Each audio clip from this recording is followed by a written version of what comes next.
네, 김수현 주연의 영화 은밀하게 위대하게가 개봉 8일 만에 400만 관객을 돌파했습니다. 네, 흥행 돌풍을 일으키고는 있지만 영화의 완성도뿐만 아니라 이 영화가 지나치게 과도한 스크린을 점유한 데 대해서도 논란이 많은데요. 네, 최강의 영화평론가와 함께 은밀하게 위대하게 흥행 신드롬 이면 짚어보겠습니다. 네, 안녕하십니까? 네, 안녕하세요. 네, 요즘 어딜 가나 이 영화 얘기더라고요. 네. 은밀하게 위대하게. 개봉 8일 만에 400만을 돌파했으면 정말 대단한 흥행세인데 네, 어떤 파워 때문에 이렇게 흥행세가 있다고 보시나요? 제가 이제 YTN에 나와가지고 혹평을 하면 꼭 그 영화가 흥행을 성공하더라고요. 네, 이 영화도 예외가 아닙니다. 예. 사실 영화가 개봉되기 전까지만 해도 이 영화가 이 정도 흥행하게 될 줄은 뭐 예상을 못했습니다. 이렇게 예상을 벗어나가는 경우가 너무 많아요, 요즘에. 예. 어쨌든 그 지난 수요일에 개봉했는데 개봉 이틀 만에 100만 관객을 돌파하는 기염을 토했죠.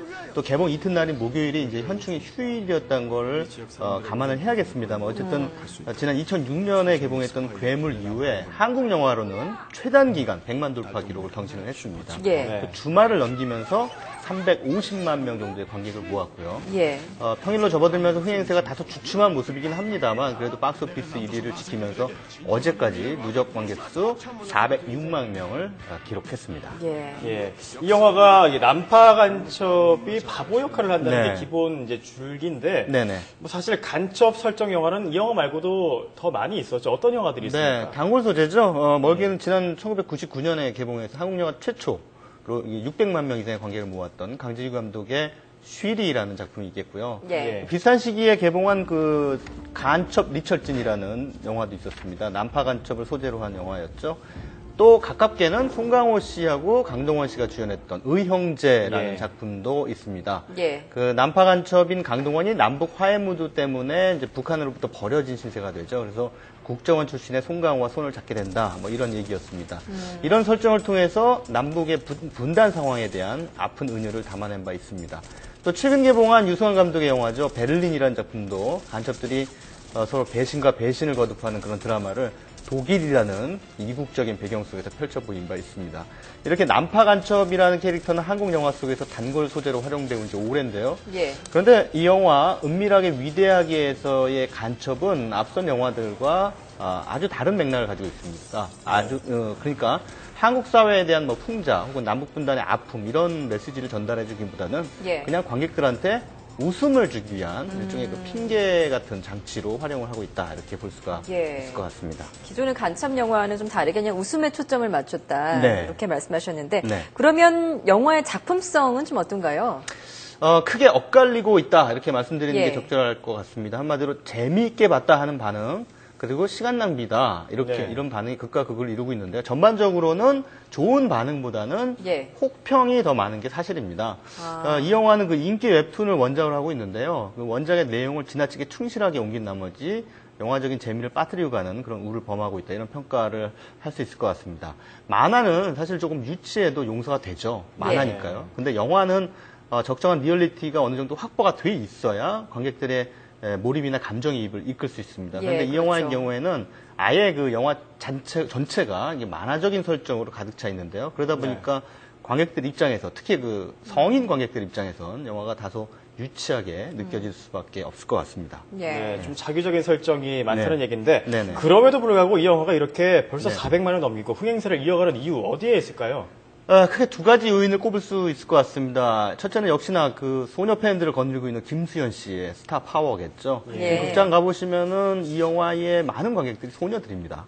네. 또 둘째는 웹툰이 만들어 놓은 호기심 때문입니다. 그러니까 예. 이 두 가지가 시너지를 만들어내면서 개봉 직전에 무려 70%가 넘는 예매율을 만들어냈고 예. 이 예매율을 이제 핑계 삼아 극장들이 이 영화에 아낌없이 스크린을 배정하는 거죠. 예. 그 일종의 이제 규모의 경제, 규모의 흥행 현상이 이제 벌어지게 되는 거라고 볼 수가 있을 것 같습니다. 그러니까 소녀 팬들이 끌어올린 예매 점유율에 의해서 스크린이 많아지고 이 스크린이 많아지다 보니까 어른 관객들도 낚이게 되는 그런 상황이 예. 벌어지는 거죠. 예.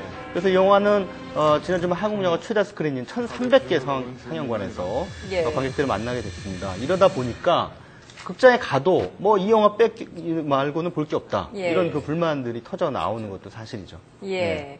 그러니까 뭐 다른 영화를 보러 극장에를 가도 사실 이 네. 영화가 모두 다 독과점을 하고 있기 때문에 다른 네. 영화를 볼 수가 없다 이런 말씀이신데 네. 이런 스크린 독식 문제가 사실 어제 오늘의 일만은 아닌데요. 네. 네. 이게 이렇게 왜 안 고쳐지는 이유 어디 있을까요?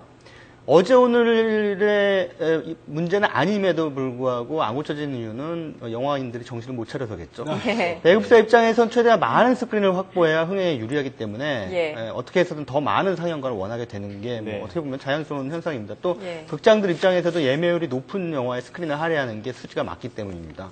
이러다 보니까 그 배급사와 극장이 공모한 스크린 독과점 현상이 아주 빈번하게 벌어지는 건데요. 예. 문제는 이런 현상 때문에 다른 영화를 볼 관객들의 기회가 원천적으로 박탈이 당한다는 거죠. 예. 네. 그러니까 멀티플렉스라고 해서 멀티가 여러 영화를 다양하게 상영한다는 뜻인데 막상 가보면 상영관 10개 가운데 뭐 6개관, 7개관 예. 이상에서 한 영화를 틀고 있으니까요.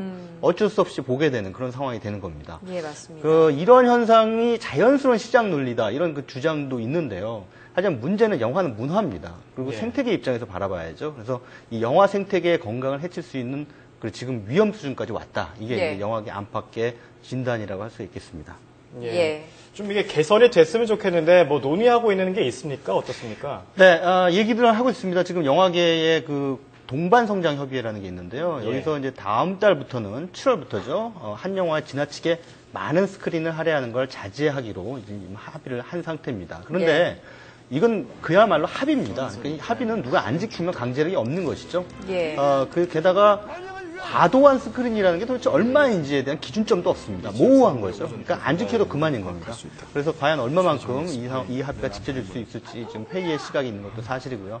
그렇기 때문에 역시 이 문제에 대해서는 법적인 혹은 제도적인 규제, 해결책을 마련해야 된다. 이런 의견도 지금 만만치 않게 제기가 되고 있고 현재 예. 정치권에서 관련 입법안, 그러니까 영화와 비디오물에 관한 법률 개정안이 지금 준비되고 있는 것으로 알려지고 있습니다. 다만 또 영화계가 특히 그 메이저 배급사를 중심으로 한 또 그 세력들이 이 법적 규제에 대한 또 강한 거부감을 가지고 있습니다. 이것 예. 때문에 입법안도 실제로 이것이 현실화될 수 있을지는 조금 더 두고 봐야 될 것 같습니다. 예, 네. 알겠습니다. 참 문화의 다양성을 위해서라도 어떤 규제 마련이 좀 필요할 것 같아요. 네. 예, 최강의 영화평론가였습니다. 말씀 감사합니다. 네, 고맙습니다. 감사합니다.